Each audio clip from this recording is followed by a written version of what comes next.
நான் கருத்துரைக்கோ விடயத்துக்கு போகைக்கு முதல் ஒரு சிறிய ஒரு விடயம் இதில் கலைக்க வேண்டு வருகிறோம். நாங்கள் எல்லாரும் இப்போ இந்த போத்தில் எங்களோட கையில் இருக்குது. சரி, எங்களோட கையில் இந்த போத்தில் இருக்குது. பார்த்துட்டு என்ன நினைச்ச நீங்கள் எல்லாரும் யாராவது வாசிச்சிங்களா? அது என்ன இருக்குன்னு சொல்லி யாராவது வாசிச்சிங்களா? இந்த போத்தில் எந்த இருந்து வருது?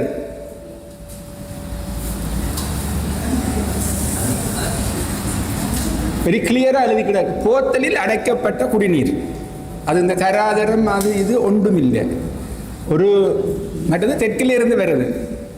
எங்கள்கிட்ட நீர்வளம் எங்கள்கிட்ட இருக்குது. ஆனால் நாங்கள் தண்ணி அங்கே இருந்து தான் குடிக்கிறதுக்கு எடுக்கிறோம். அது மட்டும் இல்லை, இந்த கூட்டம் முடிஞ்சு நாங்கள் வெளியில் போயிட்டு இந்த போத்தலுக்குள்ள எவ்வளோ தண்ணி மிச்சம் இருக்கும். இது இதில் ஒரு கேள்வி இங்கே இருக்குது. ஒரு கல்யாண வீடு முழுத்துலையும் நடக்குது. இந்த ஒவ்வொரு போத்தலுக்குள்ளேயும் தண்ணியில் அரைவாசிக்கு கூட வீணாக இருக்குது. முதலாவது எங்களோட நீர்வள பாதுகாப்பும் விழிப்புணர்வு கருத்தரங்கு நாங்கள் இதில் சொல்ல வர்றது இதில் இருந்து நாங்கள் தொடங்க வேணும். அதாவது நீர்வள பாதுகாப்பும் நீர் பராமரிப்பு நாங்கள் சொல்லியிருக்கல, நாங்கள் இங்கே இருந்து இந்த விடயத்தை கொண்டு போவோம் என்று ஆரம்பத்தில் சொல்லிட்டு நான் ஒரு சின்ன ஒரு இன்ட்ரடக்ஷன் இந்த நீர்வளம் எங்களோட யாழ்ப்பாண குடாநாட்டு இந்த நீர்வளத்தை பற்றி சொல்லிட்டு நான் இந்த பெரிய குளத்துக்கு வரலாம், இந்த நீர்வள சபை இந்த நடவடிக்கைக்கு வரலாம் என்று யோசிக்கிறேன். எங்களோட யாழ்ப்பாண குடாநாடு கிட்டத்தட்ட 135 கிலோமீட்டர் நீளமான கடல் இருக்குது. எங்களை சுற்றி எங்களுக்கு கிட்டத்தட்ட 3 பக்கத்துக்கு கூடின கடல் இருக்குது. எங்களுக்கு 1000 சதுர கிலோமீட்டர் பரப்பளவு உள்ள நிலப்பரப்பில் 10% நிலப்பரப்பு 3 பெரிய லெகூனால இருக்குது. 3 பெரிய லெகூனால இருக்குது. எங்களோட குடாநாட்டில் ஏதாவது ஒரு இடத்தை நீங்கள் எடுத்தீங்களா இருந்தால் அந்த இடம் கடல்ல இருந்து அல்லது இந்த லெகூன்ல இருந்து, அதாவது நீரேரியில இருந்து ஒரு ஆறுல இருந்து 10 கிலோமீட்டர் தூரத்தில் இருக்குது. அது மட்டும் இல்லை, கடலந்த உப்பு தன்மையை விட இந்த லெகூன், அதாவது நீரேரி இந்த உப்பு தன்மை கூட இருக்கு. அப்போ நாங்கள் என்னத்தை கவனமாக நாங்கள் பாவிக்கணுமா இருந்தால் நாங்கள் நீரை இறைக்க போகிறோம்னு வையும். என்ன நடக்கும் எங்களுக்கு? அங்கே எங்கேயாவது இருந்து அந்த நீர் அந்த அதாவது உப்பு நீர் கூட வரும். கடல்ல இருந்து வரும் அல்லது இந்த ஏரியில இருந்து உங்களுக்கு வரும். அப்போ நாங்கள் அங்கே தொடங்க வேணும் எங்களோட நீர்வள பாதுகாப்பு. அதாவது நீரை நாங்கள் இறைக்க வலிக்கிறோம். நாங்கள் இப்போ செய்வது ஒரு 40-50 வருடத்துக்கு முன்னுக்கு நாங்கள் நீர் இந்த பிரச்சனையை பற்றி கதைக்கிறோம். எங்களோட எல்லாட்ட வீட்லேயும் கிணறு இருந்தது.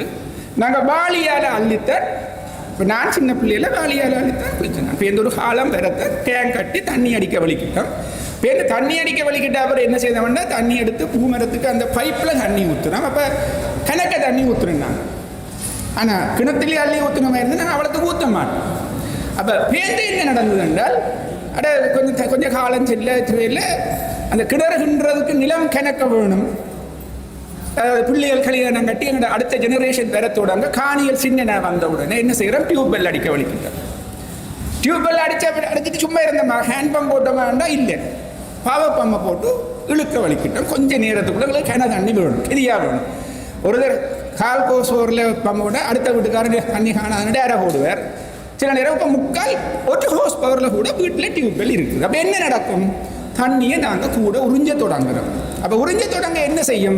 அந்த தண்ணி வெளியில் இருந்து தண்ணியை தனக்கு கிட்ட வந்ததுன்னு உங்களுக்கு தண்ணியை தரும். அதை சொல்வது அப்கோனிங்கன்னு தண்ணி இப்படி மேலுக்கு வர தொடங்க என்ன நடக்கும்? வெளியில் இருந்து கடலில் இருந்து அல்லது ஏரியில் இருந்து உங்களுக்கு உப்பு தண்ணி வர வலிக்குது. அப்போ எங்களோட பிரச்சனையை நாங்கள்லாம் உருவாக்கி இருக்கிறோம். ஒரு காலத்தில் வாளியால் அள்ளினாங்க. என்ன ஒரு காலத்தில் சின்ன பம்புகளால் மோட்டரை போட்டு அள்ளினாங்க. இப்போ எந்த டியூப்வெல்லேருந்து அள்ள வெளிக்கிட்டு எங்களோட தண்ணியில் ஒரு பிரச்சனையை உருவாக்கி கொடுத்து உப்படாக குடிக்கிறதுக்கு வெளியில் இருந்து தண்ணி எடுக்கிறோம். கிட்டத்தட்ட ஒரு நாளைக்கு மில்லியன் கணக்கில் ரூபா தண்ணியை நாங்கள் குடிக்கிறது இப்படி பாவிக்கிறோம். சரி, அதே நேரம் உப்பமேட்டது அந்த காலத்தில் நாங்கள் பள்ளிக்கூடத்துக்கு போயிட்டு எங்களோட வீட்டில் 5 பேர் 4 சைக்கிளில் தான் போகிறோம். நாங்கள் சில நேரங்கள் நடந்து போகிற ஆக்களும் இருக்கிறோம். சில நேரம் நான் ஹார்ட்லியில் படிக்கிறேன், கரவட்டியில் இருந்து கூட சைக்கிளில் ஹார்ட்லிக்கு படிக்க வந்த ஆக்கள் இருக்குது. ஆனால் இப்போ சில நேரம் மோட்டர் சைக்கிளில் வர வலிக்கும். எங்கே பார்த்தாலும் பைக், எங்கே பார்த்தாலும் கார். ஒரு வீட்டில் 2க்கும் மேற்பட்ட பைக் இருக்குது, சில நேரம் 2 கார் இருக்குது. அப்போ இவ்வளவும் வந்து நாங்கள் கழுவ சர்வீஸ் பண்ண போகக்குள்ளே ஆயில் மாற்ற போகக்குள்ளே எங்கள்கிட்ட இந்த கழிவுகள் வெளியில் வர தொடங்கும். அப்போ இந்த கழிவுகள் எல்லாம் இங்கே செய்து கடைசியாக கழுவப்பட்டு எங்கள்கிட்ட நிலத்தடி நீருக்கு தான் போகும். அப்போ நீர் மாசுபடும். அடுத்தது என்ன செய்கிறோம், நாங்கள் யாழ்ப்பாண குடாநாட்டு எடுத்தோம் என்றால் எங்களுக்கு ஆறுகள் ஒன்றும் இல்லை. யாழ்ப்பாணம் ஆறு இல்லாத கிடையாது, ஒரு சின்ன இடம் தானே. 1000 ஸ்கொயர் கிலோமீட்டரில் 10% அதுக்கு போனால் மிச்ச இடத்துக்குள்ளே அதுவும் கிட்ட கடல் எல்லாம் இருக்கோ ஆறு ஒன்று இருக்காது. ஆனால் எங்கள்கிட்ட ஒரு நெட்வொர்க்கோ அது என்ன சொல்கிறது, ஒரு ஒரு ஒரு கேஸ்கேட்னு சொல்கிறது. அந்த படிப்படியாக சின்ன துறவுகள் இல்லை சின்ன குளங்கள் எங்கள்கிட்ட இருக்குது. ஒரு குளத்தால் நிரப்பி அடுத்த குளத்துக்கு போய் அடுத்த குளத்தால் நிரப்பி அப்படியே கடலுக்கு தண்ணி போகும். அது 2 விதமான பிரயோசனத்தை கொடுக்குது. என்னென்றால் அந்த நிலத்தடி நீரை ஒரு மட்டத்தில் பாதுகாக்கும். மழை காலத்தில் வெள்ளம் அப்படியே ஒன்றிலே விழுந்து கடைசியாக கடலுக்கு போகும். அதே நேரம் இந்த கழிவுகளையும் கழுவப்பட்டு கொண்டு ஓரளவுக்கு கடலுக்குள்ள கொண்டு போயிடும். ஆனால் நாங்கள் என்ன செய்தோம், குளங்களை நிரவி வீடு கட்ட வலிக்கிட்டோம். எங்களுக்கு நிலத்தின் பெருமதி கூடிட்டுது, எங்களுக்கு தேவைகள் அதிகரிச்சுட்டுது. ஆனால் என்ன பண்ணுறதுல பிக்குலியத்திங்க என்னென்றால் இன்றைக்கு கிட்டத்தட்ட 6 லட்சம் சனத்தொகை யாழ்ப்பாணத்தில் இருக்குன்னு சொல்லினோம். இதே 6 லட்சம் அளவு மெயின்லேண்டில் இருக்குது, வடமாகாணத்தில், அதாவது வன்னி நிலப்பரப்பில் இருக்குது. ஆனால் ஒரு 40 வருஷத்துக்கு முந்தி எங்களது பாப்புலேஷன் 8 லட்சம் இருந்தது யாழ்ப்பாண குடாநாட்டில். வன்னியில் கிட்டத்தட்ட 3 லட்சம் இருந்தது. ஆனால் இப்போ எங்களுக்கு கட்டாயம் தேவைப்படுறதா வருது. நிலத்தை பெருமதி கூடிட்டுது. அப்போ நாங்கள் என்ன செய்கிறோம் என்றால் அந்த அடுத்தது வந்து யுத்தத்தின் ஒரு விளைவாக இருக்க வேணும். இந்த கிராமப்புறத்திலிருந்து நாங்கள் டவுனை நோக்கி எல்லாரும் வேற வலிக்கிட்டுட்டோம். முந்தி நாங்கள் படிக்கிறதுக்கு பிள்ளைகளை டவுனுக்குள்ளே கொண்டு நல்ல பள்ளிக்கூடத்தில் சேர்க்கணும், டவுனுக்கு கிட்ட எங்களுக்கு வீடு கட்டி இருக்க வேண்டிக்கிறாங்க. அப்போ அப்படியும் நாங்கள் கிட்ட வேற என்ன நடக்குது என்றால் கிராமப்புறத்தில் எங்களோட குடிசன பரம்பல் குறையுது, டவுனில் குடிசன பரம்பல் கூடுது. அப்போ என்ன நடக்கும் என்றால் எங்களோட மலக்கழிவுகள் வந்து அதாவது டாய்லெட்டை ஒவ்வொரு வீட்லேயே ஒரு டாய்லெட்டை கட்டோம், ஒரு கிணறு கட்டுவோம். நாங்கள் எங்களோட ட்ரெடிஷன்லேயே ஒன்று நாங்கள் கிணறு டாய்லெட்டும் இல்லாமல் வீட்டுக்கு போக மாட்டோம், எல்லாம் அப்படித்தான் இருக்குது. அப்போ என்ன நடக்குது, அங்கேயும் வந்து முதல் நான் சொன்னது ஒயிலால் வந்த கழிவு வந்தது, இப்போ வந்து எங்களோட ஈகோலா என்று சொல்கிறோம். அப்போ கழிவு வந்து எங்களோட நீரை மாசுபடுது. அப்போ இவ்வளவு பிரச்சனைகள் இருக்கிற இந்த யாழ்ப்பாண குடாநாட்டில் ஒரு பகுதி, நான் சும்மா ஒரு ரஃபாக கணக்கு பார்த்தேன்னா கிட்டத்தட்ட ஒரு 14% பரப்பளவு கொண்ட ஒரு பிரதேசம் இந்த பிரதேசம். அதுவும் கொஞ்சம் கூட நினைக்கிறேன், சரியான அளவு நான் பார்க்கல.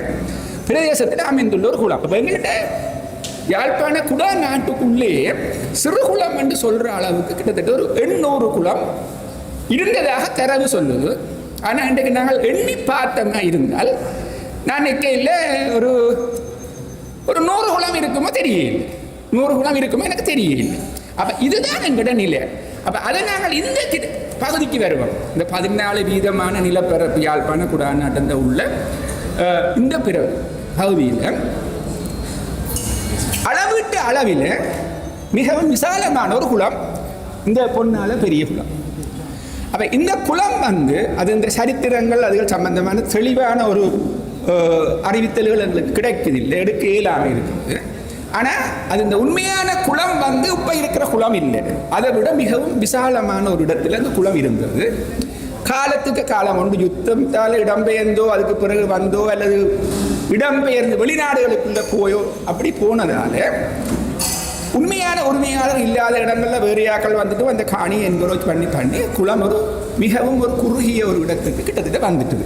மற்றது குளம் சம்பந்தமான விவரம் நான் இதில் கதைக்க விரும்பலைன்னா முதல் 2 வீடியோவிலையும் வந்து குளம் சம்பந்தமாக மிகவும் தெளிவாக எல்லா விடயங்களும் சொல்லப்பட்டிருக்கு. அப்போ இப்படியான ஒரு நிலையில் நாங்கள் அதாவது இந்த இப்படியானதை தொடர்ந்தும் நாங்கள் வச்சிருக்க வேணுமோ அல்லது இதுக்கு ஒரு பரிகாரம் காண வேணுமோ என்ற ஒரு சிந்தனை வந்து இந்த மக்களுக்குள்ள உருவாகிச்சு. அது ஒரு மிகவும் வரவேற்கத்தக்க ஒரு சிந்தனை. அந்த சிந்தனை என்ற வெளிப்பாடு தான் இந்த சபை ஒன்றை உருவாக்கப்பட்டது. அதாவது இந்த விழிப்புணர்வு குழு ஒன்று உருவாக்கப்பட்டது. அந்த குழு வந்து தன்னாலான கன முயற்சிகளை எடுத்து முதலும் 2-3 கூட்டங்கள் வச்சவே நான் ஒரு கூட்டத்துக்கு நானும் வந்திருந்தேன். நான் என்ன செய்ய வேணும், என்ன செய்யலாம் நாங்கள் என்ற ஒரு கலந்துரையாடல் நாங்கள் உருவாக்கி அதோடு நாங்கள் இப்போ சில இடங்களில் ஒரு நாள் கலந்துரையாடல் 2 நாள் முடிஞ்சிடும். ஆனால் இது அந்த முடிய இல்லை, அது தொடர்ந்து அது ஒரு தொடர்ச்சியான சில நடவடிக்கைகளை தொடர்ந்து எடுத்து இன்றைக்கு ஒரு இந்த நிலையில் கன விடயங்களை அதாவது எங்களோட தொழில்நுட்ப வளர்ச்சிக்கு ஏற்ற விதத்தில் உண்மையாக நீங்கள் ரெண்டாவது வீடியோ வந்து நல்ல ஒரு பிக்சரை கொடுக்கும் ஒரு ஃபண்டிங் ஏஜென்சிக்கு என்ன உண்மையாக இங்கே இருக்குது. அந்த உண்மையாக அந்த பார்த்தீங்களா இருந்த அந்த பசுமையும், அந்த குளத்தை சுற்றி உள்ள ஏரியா அந்த பசுமையும், அந்த நிலங்கள் இந்த அளவுகள் என்ன மாதிரி இருக்குது, குளத்து சில சில அமைப்புகள். உண்மையாக குளத்துக்கு 2 விதமான வாய்க்கால் இருக்குது. குளத்துக்கு வந்து வடகிழக்கில் இருந்து நீர் உள்ள வருது, இந்த மேற்கு பக்கமாக நீர் வெளியேறுது. அந்த 2லையும் சரியான கட்டுமானங்கள் அங்கே இல்லை. அதுகளை எப்பயும் தண்ணி வர்ற நேரம் திறந்து விடணும், போக விடாமல் மூடி வச்சிருக்கணும். ஆனால் இதுதான் கிட்டத்தட்ட நான் நினைக்கிறேன் கடல்ல இருந்து ஒரு 4 அல்லது 5 கிலோமீட்டருக்கு உள்ளே இருக்கிற குளமாக இருக்குது. கிட்டத்தட்ட நான் சும்மா ஒரு மேப்பில் அளந்து பார்த்தா கிட்டத்தட்ட அதுக்குள்ளே தான் பெரும் கூட இருந்து. அப்போ அப்படியான ஒரு இடத்துல நாங்கள் அது மட்டும் இல்லை, இதுக்கு கீழே என்ன ஒரு குளம் ஒன்று இருக்குது. அப்போ மெட்டது இந்த ஏரியாவில் வந்து கிட்டத்தட்ட 59 குளங்கள் இருக்குது, 51 குளங்கள் இருக்குது, சிறிய குளங்கள் இருக்குது. இது எல்லாம் வந்து ஒரு வகையான ஒரு நெட்வொர்க்கோடு சம்பந்தப்பட்டது. அப்போ நாங்கள் என்ன செய்ய வேணும்? அப்போ இந்த குழு இந்த உண்மையான நோக்கம் என்ன? அதாவது இந்த குளங்களை புனரமைத்து இந்த குளத்தை நம்பி இருக்கிற கமக்காரர்களோ அவையோட வாழ்வாதாரத்தை உயர்த்துறது மட்டும் இல்லை, அதாவது இந்த பிரதேசத்துக்கு ஒரு வளத்தை கொடுக்க வேணும், ஒரு ஐடென்டிட்டியை கொடுக்கணும். ஒரு சில நேரம் ஒரு டூரிஸ்டம் இண்டஸ்ட்ரி அந்த வீடியோவில் எதுவும் காட்டியிருந்தது, அதுக்கு செய்யலாம். அல்லது இந்த குளம் வந்து கொஞ்சம் ஒரு செலோ, அதாவது ஆழம் குறைஞ்ச குளமாக இருந்தால் என்ன நடக்கும், ஆவியா போகிற தன்மையெல்லாம் கூடும். அப்போ அந்த மேல் பரப்பில் நாங்கள் என்ன செய்யலாம்னா சோலார் பேனல்களை போட்டு என்ன எலக்ட்ரிசிட்டியை ஜெனரேட் பண்ணலாம். அடுத்தது நீங்கள் அந்த வயல்வெளியை பார்த்தீங்கள் என்றால் அதில் கன இடங்களில் கிணறுகள் இருக்குது. உண்மையாக என்னென்னா குளத்தில் இருக்கிற நீர் இருக்கிறதால தான் அந்த கிணறுகளில் நீர் ஊறுது. அப்போ அந்த கிணறுகளை புனரமைத்து குளத்தை வந்து ஆழமாக்குறது என்றது ஒரு பிழையான ஒரு கன்செப்ட். குளத்தை நீங்கள் ஒரு நாளும் ஆழமாக்குறீங்க, அதை சொல்வது அந்த தூர் வேறுன்னு சொல்வது. உண்மையாக அதாவது குளத்தை கண்டு ஒரு அடிமட்டம் ஒன்று இருக்குது, ஆனால் அதுக்கு மேலே இந்த வண்டல் மண் வந்து சேர்ந்து போயிருக்கு. அப்போ அந்த வண்டல் மண்ணை எடுக்கணும். எப்படி எடுக்கிறது வண்டல் மண்ணை? என்னென்ன எடுக்கிறது? எங்களுக்கு வண்டல் மண் எப்படி தெரியும்? எவ்வளோ ஆழத்தில் இருக்குன்னு எப்படி தெரியும்? ஒரு டோசரை கொண்டு விட்டு வண்டல் மண் அல்லன்னு சொன்னால் டோசை தள்ளி கொண்டு போகும். அப்போ என்ன செய்யலாம் என்றால் அந்த குளத்தின் பரப்பளவில் ஒரு 10 மீட்டர் தூரங்களில் ஒரு கிடங்குகளை கிண்டி கொண்டு போயிட்டு அந்த மண்ணை அப்படியே நீட்டுக்கு பக்கத்தில் போடுறது. போட்டவங்களுக்கு அந்த மண்ணில் தெரியும் மேலுக்கு வண்டல் வந்து களி வந்து அப்படி போக தொடங்கும். அப்போ அந்த இடங்களை அடையாளப்படுத்தி அதுக்கிட்ட நீங்கள் தடி கொண்ட நாட்டி போட்டு இதில் எத்தனை அடிக்கு நீங்கள் கிண்டலாம். அப்போ அப்படி குளத்துக்குள்ள தடிகளை நாட்டி அந்த அளவு மண்ணை மட்டும் நீங்கள் எடுப்பீங்களா இருந்தால் குளத்தின் நீர் வச்சிருக்கிறதை நாங்கள் பாதுகாப்போம். அதே நேரம் அந்த அள்ளுற மண்ணை என்ன செய்யலாம், அவ்வளவும் பசலையான சாமம்.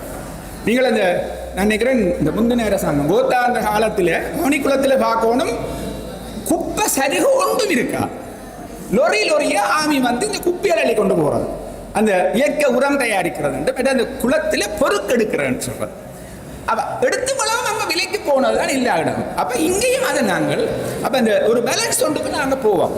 தண்ணியை நாங்கள் கூட பிடிக்க வலிக்கிறோம், அதே நேரம் அந்த அள்ளின மண் மற்றபடி நீங்கள் மண்ணை அள்ளி ஆழமாக்குறீங்களா, அது சரியான நட்டமான ப்ரோசஸ். இங்கே வந்து உங்களுக்கு பசலை மண்ணை மட்டும் நாங்கள் எடுத்த மாதிரி இருந்தால் பசலையும் நாங்கள் பாவிச்சதா போடும்.